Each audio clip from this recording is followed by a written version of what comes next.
Le président de la Chambre de commerce Israël-France, Daniel Rouache, est avec nous ce matin, comme tous les lundis matins. Bonjour Daniel. Oui, bonjour Ilana. Et ravi de vous retrouver. Vous êtes en studio avec nous ce matin à Paris. Ça fait très plaisir. Alors Daniel, l'actualité, c'est bien sûr la Russie, la guerre avec l'Ukraine. Aujourd'hui, on le voit, les firmes du high-tech israélien quittent en masse la Russie. Alors pourquoi ont-elles changé de position, Daniel, aussi brutalement ? Alors, en fait, c'est très simple. Les Israéliens n'ont pas d'autre choix.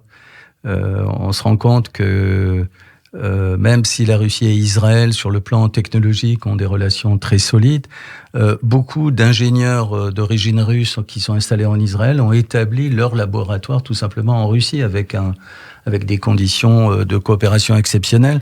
Mais aujourd'hui, la grande masse des affaires qui sont réalisées entre Israël et la Russie sont réalisées par des grandes entreprises israéliennes qui sont également implantées aux États-Unis. Oui. Et le fait qu'elles soient implantées aux États-Unis entraîne de manière naturelle une remise en question complète de leur relation avec la Russie. L'impensable vraiment est en train de se dérouler. Personne ne pouvait imaginer un jour que la situation allait être celle qu'on voit aujourd'hui. Les firmes du high-tech israélien se retirent de Russie.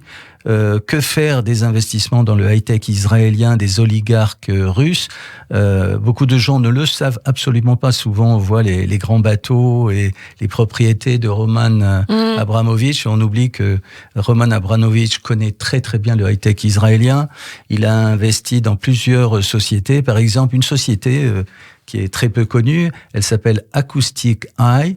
Il a investi plusieurs millions de dollars. Elle a été fondée et développe une technologie permettant de tester les pipelines. Roman Abramovich a également réalisé un autre investissement dans une start-up israélienne. C'est un investissement de 10 millions de dollars dans Stordot.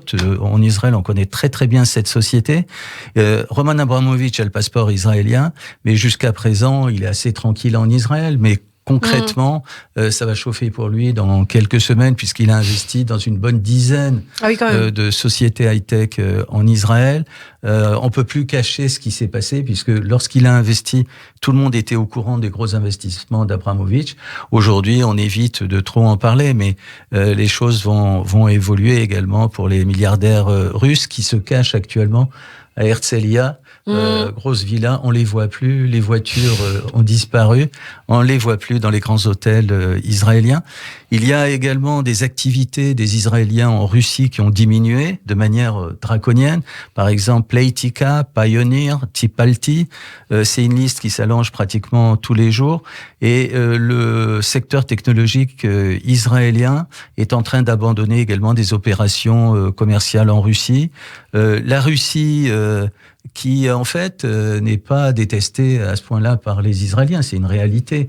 Aujourd'hui, on soutient l'Ukraine, mais la réalité est tout à fait différente. Les Russes connaissent très bien la situation, ils suivent les émissions sur ce qui se passe en Russie, ils connaissent de manière très précise, donc ils mettent pas tout dans ce même sac et dire la Russie est contre nous.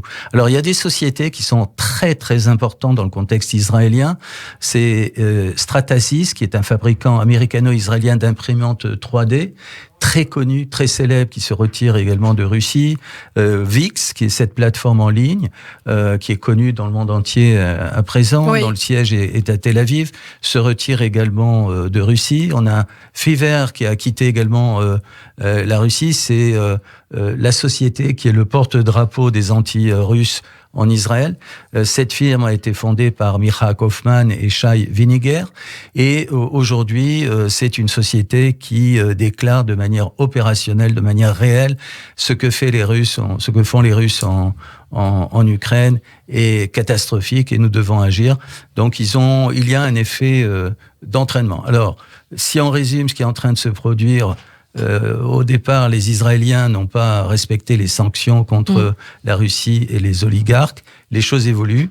Ce qu'on sait, c'est que l'État hébreu importe de Russie de la marchandise et des services pour une valeur de plus de 2 milliards de dollars par an et exporte vers la Russie plus de 1 milliard de dollars dans l'agriculture, matériel, appareils électriques, plastique. Globalement, les chiffres n'auront pas évolué d'une manière dramatique, mais l'atmosphère a changé entre Israël et la Russie. Mais tel que je connais Israël, il y a tellement de Russes qui sont dans le secteur du high-tech. Vous pouvez pas imaginer une seconde des grands centres comme l'Institut Weizmann et autres sans les Russes, ou les grands centres hospitaliers.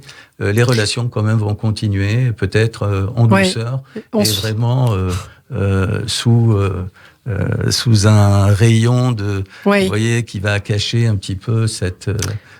voilà, le côté opérationnel. Eh bien, on suivra tout ça. En tout cas, merci beaucoup pour cette analyse de la situation. Daniel Rouache, spécialiste de la high-tech, président de la Chambre de commerce Israël-France. On vous retrouve tous les lundis sur Radio J. Radio J.